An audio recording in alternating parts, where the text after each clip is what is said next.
নমস্কাৰ ষ্টুডিঅ'ত মই বৰ্ণালী স্বাগতম জনাইছোঁ তেজাছ লাইফৰ আজিৰ সন্ধিয়াৰ বাতৰিলৈ। গুৱাহাটী প্ৰেছ ক্লাবত CJPৰ সংবাদমেল। এতিয়ালৈ আমাৰ কমিটি গঠন হোৱা নাই। 5-6 তাৰিখে মহাৰাষ্ট্ৰত আমাৰ মিটিং আছে। আমি ছাত্ৰ আৰু যুৱ শক্তিক মূলত প্ৰাধান্য দিম, মন্তব্য CJPৰ নেতৃত্বৰ। এতিয়ালৈ আমাৰ কমিটি ফৰ্মেশ্যন হোৱা নাই CJP, তথাপি যিখিনি আমাৰ CJPৰ ছাপোৰ্টাৰ্ছ আছে তেওঁলোকক লৈ যিমানখিনি সহায় কৰিব পাৰোঁ, যিমানখিনি থাকিব পাৰে আমি তাতে আছিলোঁ। তাৰপিছত আমি গুৱাহাটীলৈ আহিলোঁ। গুৱাহাটীত আহি আমি বিভিন্নজনৰ লগত কথা পাতিলোঁ বা যিসকলে অসমতো গণতান্ত্ৰিকভাৱে আন্দোলন কৰিছিল তেওঁলোকক এতিয়াও পুলিচে ভাবুকি প্ৰদান কৰি আছে বা তেওঁলোক বহুজনক গ্ৰেপ্তাৰ কৰা হৈছিল। গতিকে আমি তেওঁলোকৰ উদ্দেশ্যে বিশেষকৈ আজিৰ এই প্ৰেছ মিট আয়োজন কৰিছোঁ যে আপোনালোকে ভয় কৰিবলগীয়া নাই, একো নাই। কাৰণ আমাৰ CJPৰ লগত যিসকলে জড়িত হৈ আছিল বা গণতান্ত্ৰিক আন্দোলনত যিসকলে অংশগ্ৰহণ কৰিছিল আমি তেওঁলোকক কেতিয়াও অকলশৰীয়া এৰি নিদিওঁ। CJP সদায় তেওঁলোকৰ সমৰ্থনত আছে আৰু তেওঁলোকক যদি আইনীভাৱে যিকোনো ধৰণৰ সহায় বা তেওঁলোকক যদি পুলিচে তেনেকুৱা ধৰণৰ ভাবুকি প্ৰদান কৰি আছে বা গ্ৰেপ্তাৰ কৰিম বুলি বা বিভিন্ন ধৰণৰ কথা বাৰ্তাত বা যদি তেনেকুৱা কিবা ধৰণৰ হৈ আছে আমাৰ লগত যোগাযোগ কৰক। আমি সম্পূৰ্ণভাৱে আমি তেওঁলোকক সহায় কৰিম। আৰু যদি এতিয়ালৈও অসমৰ কিছুমান ছাত্ৰ ছাত্ৰী যদি থানাত থাকিবলগীয়া হৈছে বা গ্ৰেপ্তাৰত জেলত থাকিবলগীয়া হৈছে তেওঁলোকক অতি সোনকালে মুকলি কৰি দিব লাগে। আৰু এইখিনিলৈ আমি আহ্বান জনাইছোঁ পুলিচ কৰ্মীলৈ আৰু ছাত্ৰ ছাত্ৰীলৈ এইটোৱেই আমি জনাইছোঁ যে আপোনালোকে ভয় কৰিব নালাগে। গণতান্ত্ৰিক আন্দোলনৰ ক্ষেত্ৰত কোনো ধৰণৰ আপোনালোকৰ পুলিচ একশ্যন হ'ব নোৱাৰিব, এয়া আমাৰ CJPৰ ফালৰ পৰা স্পষ্ট কৰি দিছে। আৰু আমাৰ CJPৰ ফালৰ পৰা এইটো কথাও জনাব দিছে যে য'ৰে নহওক, যিকোনো ৰাজ্যৰে নহওক, যিকোনো জিলাৰে নহওক, যিকোনো গাঁৱৰে নহওক, যদি কোনোবা ছাত্ৰই বা ছাত্ৰীয়ে আমাৰ এই গণতান্ত্ৰিক আন্দোলনত অংশগ্ৰহণ কৰিছে, আজি তেওঁক বা পুলিচে হওক বা আন কোনোবাই তেওঁলোকক আইনীভাৱে তেওঁলোকক ভাবুকি প্ৰদান কৰিছে, তেন্তে হ'লে তেওঁ ভয় কৰিবলগীয়া নাই। CJP পৰিয়াল তেওঁৰ লগত আছে। দিল্লীৰ পৰা আমাৰ কপিল সিব্বল ডাঙৰীয়াই আপোনালোকে জানে আইনী ব্যৱস্থা গ্ৰহণ কৰিছে। আমাৰ স্পক পাৰ্চন সৌৰভ দাস আৰু ৰত্না এইখিনি আমাৰ লিগেল টিমখিনি চাই আছে। গতিকে আমি তেওঁলোকৰ লগত সম্পূৰ্ণভাৱে অসমৰ পৰা আমি কোঅৰ্ডিনেট কৰি আছোঁ। যদি অসমৰ পৰা কোনোবা ছাত্ৰ ছাত্ৰী এতিয়াও তেনেকুৱা আছে আমাৰ লগত অতি সোনকালে যোগাযোগ কৰক। আমি তেওঁলোকক সম্পূৰ্ণভাৱে বিনামূলীয়াভাৱে আমি সহায় কৰিম। এইখিনি আৰু আছিল আৰু আমাৰ নেক্সট মুভ কি হ'ব আপোনালোকে সুধি আছিল যে আমাৰ নেক্সট মুভ কি হ'ব। CJPৰ ফালৰ পৰা এইটো আমি আহ্বান জনাইছোঁ সমগ্ৰ দেশতে বা আমি অসমতে আহ্বান জনাব বিচাৰিম যিসকল ছিনিয়ৰ জাৰ্নেলিষ্ট আছে, ছিনিয়ৰ এডভোকেট আছে বা ইণ্টেলেকচুৱেল পাৰ্চনেলিটি যিবোৰ আছে আমি তেওঁলোকৰ ওচৰত যাম। তেওঁলোকৰ পৰা আমি ছাজেশ্যন আৰু ফিডবেক বা ছাত্ৰ ছাত্ৰীৰ পৰা আমি ফিডবেক ল'ম। তেওঁলোকৰ মাজত আমি সোমাই যায় তেওঁলোকৰ পৰা ফিডবেক এটা লৈ আমি এটা এজেণ্ডা তৈয়াৰ কৰিম। তেওঁলোকে কি বিচাৰে, তেওঁলোকে আমাক কি ছাজেশ্যন দিব বিচাৰে, কি ফিডবেক দিব বিচাৰে, সেইবোৰ লৈ আমাৰ 5-6 তাৰিখে মহাৰাষ্ট্ৰত মিটিং আছে। আপোনালোকে হয়তো গমেই পাইছে। সেই মিটিঙত আমাৰ যিটো আমাৰ কোৰ টিম মেম্বাৰ আছে সেই মিটিঙত আমি সেইবোৰ কথা আলোচনা কৰিম। আৰু আমাৰ নেক্সট মিটিং আকৌ দিল্লীত হ'ব। দিল্লীত নেক্সট মিটিং হোৱাৰ পিছত আমি আমাৰ এজেণ্ডাসমূহ তেতিয়া প্ৰেছ ৰিলিজ কৰি দিম। তেতিয়া আপোনালোকে গম পাব যে আমাৰ নেক্সট মুভ কি হ'ব। CJP পলিটিকেল পাৰ্টি হ'ব নে ষ্টুডেণ্ট অৰ্গেনাইজেশ্যন হ'ব নে আন কিবাকিবি বিভিন্ন ধৰণৰ প্ৰশ্ন সেই সময়ত আপোনালোকে উত্তৰ পাই যাব। শিৱসাগৰত সোমবাৰে নিশা উত্তেজনাময় পৰিৱেশ। বন্যাৰ্থক সাহায্য নিদি বস্তাই বস্তাই সাহায্য লুকুৱাৰ অভিযোগ। BJPৰ ৱাৰ্ড মেম্বাৰ পাৰ্থপ্ৰতিম বৰাৰ বিৰুদ্ধে এই অভিযোগ। বৰাৰ গেৰেজৰ পৰা ওলাল পেকেটে পেকেটে বালক মিঠাতেল আৰু লাকি নিমখৰ পেকেট। চাওহক শিৱসাগৰৰ পৰা আমাৰ সাংবাদিক অৰ্পণা ভৰালীয়ে পঠিওৱা এই প্ৰতিবেদন। শিৱসাগৰ 10 নম্বৰ ৱাৰ্ডত যিসমূহ আজিৰ দিনত মানুহখিনি বোকাই আছে, অকল 10 নম্বৰ ৱাৰ্ড বুলি নহয়, ৰুদ্ৰসাগৰ সমগ্ৰ অঞ্চল তথা শিৱসাগৰ জিলাৰ সকলো মানুহ। কিন্তু একাংশ সুবিধাবাদী কিছুমান ৱাৰ্ড সদস্যই হওক, গাঁও প্ৰধানে হওক, তেওঁলোকে লগতে গাঁৱৰে কিছুমান দলালি থাকে, এইসকলে মিলি তেওঁলোকে কি কৰিছে, কিছুমান তম্বু দেখাই, কিছুমানৰ পানী সোমোৱা ঘৰসমূহ দেখাই খাদ্যসমূহ জিলা প্ৰশাসন তথা CM কিটৰ পৰা আদি কৰি CMৰ ফাণ্ডৰ পৰা গোটেই বস্তুবিলাক আনি তেওঁলোকে যদি আনিছে 100টা 4টা বিতৰণ কৰি বাকীসমূহ তেওঁলোকে নিৰ্দিষ্ট জেগাত প্ৰস্তুত কৰি ৰাখিছে।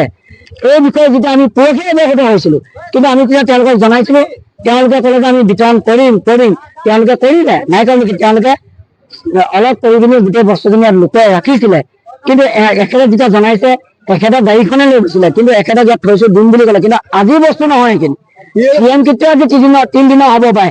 কিন্তু জিলা প্ৰশাসনৰ যেতিয়া প্ৰথম চিৰা দাইল চেনি যে আহিছিলে মিনিমাম আজিৰ দিনত 10 দিনে ইয়াত কিয় প্ৰস্তুত কৰি ৰাখিছে তাৰ এই কথা মই মুখেৰে কোৱা নাই, মই ইয়াৰ তথ্য সহকাৰে দাঙি ধৰিম আপোনালোকৰ আগত। কিন্তু এইখিনি বস্তু ইয়াত কিয় প্ৰস্তুত কৰি ৰাখিছিলে, আজিৰ দিনত পিছবেলা আনিলে অলপমান বস্তু জোনাকী নগৰ বুলি জয়সাগৰ হয়, সেয়া বস্তু বিতৰণ নকৰিলে। আৰু আজি ৰাতি আকৌ গাড়ী বস্তু যেতিয়া লৈ গৈ আছিলে, এইখন গাড়ী লৈ যাওঁতে ভটিয়াপত এজন আমাৰ ককাইদেৱে দেখি তেওঁলোকক সোধ পোছ কৰোঁতে গোটেই বিষয়টো ৰাইজৰ মাজলৈ আহিলে। যোৱাকালি 8 বজাত এই গাড়ীখন লৈ টিৰপাল লৈ ঢাকি পিনি এগাড়ী বস্তু লৈ আহি মই ভিডিঅ' সহকাৰে দিম আপোনালোকক, আনি এই গুদামটোতে ভৰাইছে। কিন্তু এইবিলাক বস্তু যদি আমাৰ কাৰণে আহিছে, কাৰণ আমি ইয়াত বানত আমি টকবকাই আছো গোটেই মানুহখিনি, যদি আমালৈ আনিছে আপোনালোকে গৈ আনিছে আমি ভাল পাইছো, কিন্তু আমাৰ নাম লৈ আনি পিনি আমাক বিতৰণ নকৰি তোমালোকৰ নিজৰ মুনাফা আদায় কৰিবৰ কাৰণে নিৰ্দিষ্ট গুদামত কিয় ইয়াত প্ৰস্তুত কৰি থৈছা। গতিকে যেতিয়া আমি ইয়াত তেওঁলোকক ধৰিলো, আপোনালোকৰ অহাৰ আগতে তেওঁলোকে ক'লে যে গোটেই বস্তুখিনি তোমালোকে উলিয়াই লৈ যোৱা, নি গোটেই গাঁৱত দি দিয়া, আমাৰ তাত ক'বলগীয়া নাই, মেডিয়াক নজনাবা, প্ৰশাসনক নজনাবা। আমাক তেনেকে ক'লে, আমি ক'লো যে তোমালোকে ইমান দিনে নিদিলা, গতিকে আমি মেডিয়াকো জনাব লাগিব, প্ৰশাসনকো জনাব লাগিব, আৰু আপোনালোকে ইয়াৰ শাস্তি পাবই লাগিব। কাৰণ দুখীয়া নিচলা যিখিনি মানুহ আজিৰ দিনত সকলোৱে জানে কি পৰিস্থিতিত কোন কেনেকে আছে। আমি নিজে গোটেই মানুহখিনি আজি 1080 জন আমাৰ ৱাৰ্ডত গোটেই মানুহখিনি ওলাই আহিছো। কি কাৰণে ওলাই আহিছো, আমাক কৈছো যে চক বিভিন্নজনে খাদ্য দিছে, তাত ক'বলগীয়া নাই, সকলোৱে দিছে।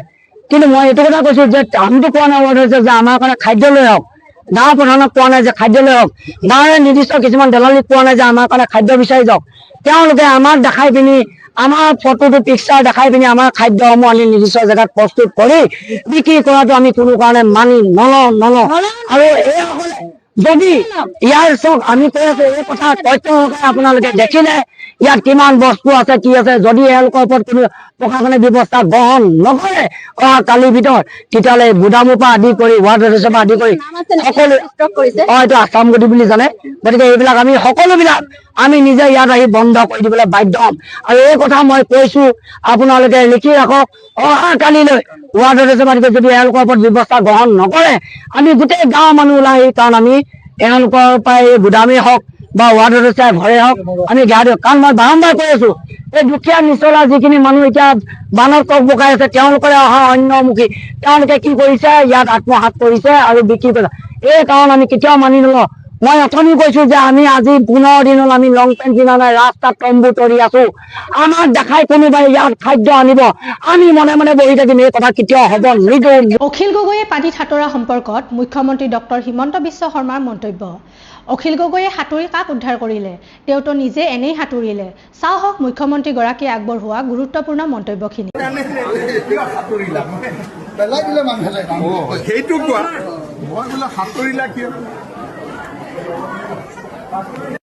মইতো মুখ্যমন্ত্ৰী, মইতো ইয়াৰ ৰিলৰ কম্পিটিশ্যন কৰিব নোৱাৰো। ঘটনাটো হ'ল যে তেওঁৰ চৰকাৰটো চলোৱা নাই, আমি চৰকাৰ চলাওঁ, গতিকে চৰকাৰৰ কথা আমি বুজি পাওঁ। অখিল গগৈয়ে সাঁতুৰিলেও ভাল কৰি, পানীত সাঁতুৰিলে কাক উদ্ধাৰ কৰিলে, তেওঁ নিজে সাঁতুৰি ফটো উঠিলে, ৰিল উঠিলে, গতিকে তেওঁৰ কথাটো বেলেগ। আপোনালোকে তেওঁ সাঁতোৰা নিউজটো চলালে, কিন্তু তেওঁ সাঁতোৰাই কাক উদ্ধাৰ কৰিলে সেই নামটোতো নোলালে। কৃত্ৰিম বানৰ কবলত গুৱাহাটীৰ কেইবাটাও স্থান, পানীত বুৰ গ'ল অনিল নগৰ, নবীন নগৰ, ৰুক্মিণীগাঁও, হাতীগাঁও। নিশাৰ বৰষুণৰ পিছতেই কেইবাটাও পথ উপপথ জলমগ্ন। অনিল নগৰত বান পৰিস্থিতিৰ বুজ লোৱাৰ বাবে উপস্থিত নিউ গুৱাহাটী সমষ্টিৰ বিধায়ক দীপ্লু ৰঞ্জন শৰ্মা। চাওঁ আহক গুৱাহাটীৰ পৰা আমাৰ সাংবাদিক হিমাশ্ৰী কলিতাই পঠিওৱা এই প্ৰতিবেদন।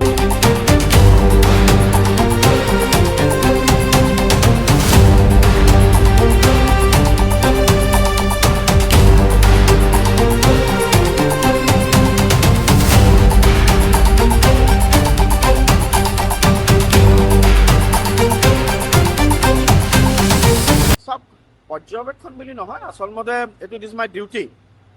আৰু তেওঁলোকৰ স্থানীয় ৰাইজৰ যি কষ্ট আৰু দুৰ্যোগ ভুগিছে তাৰ সম্পূৰ্ণৰূপে আমি সমভাগী।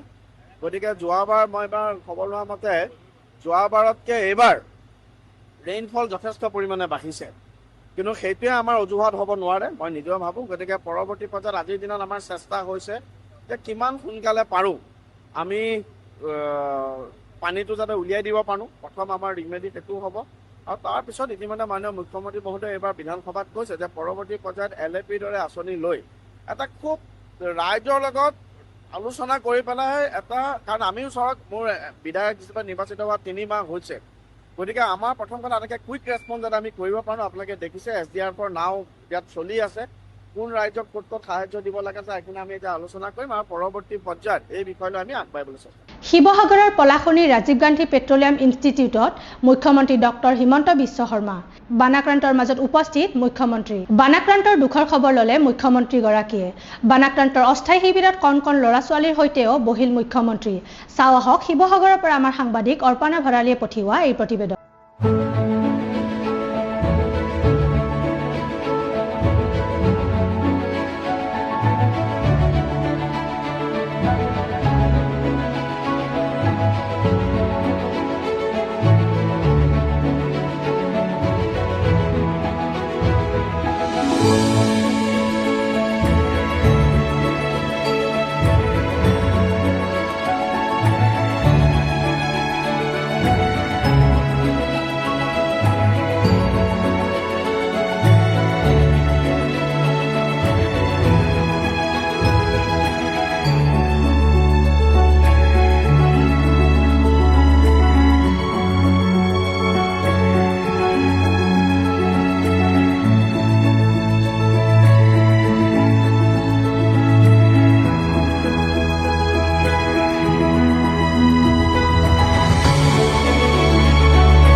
ডিব্ৰুগড়ৰ ভিন্ন প্ৰান্তত ষ্ট্ৰীট লাইট স্থাপনৰ কামৰ শুভাৰম্ভ চহৰৰ বিভিন্ন স্থানত নতুনকৈ স্থাপন কৰা হৈছে ষ্ট্ৰীট লাইট অসম চিকিৎসা মহাবিদ্যালয় সেউজপুৰ বৈৰাগী মঠ আদি স্থানসমূহত ষ্ট্ৰীট লাইট সংযোগৰ ব্যৱস্থা চাও আহক ডিব্ৰুগড়ৰ পৰা আমাৰ সাংবাদিক শিল্পী শিখা দাসে পঠিওৱা এই প্ৰতিবেদন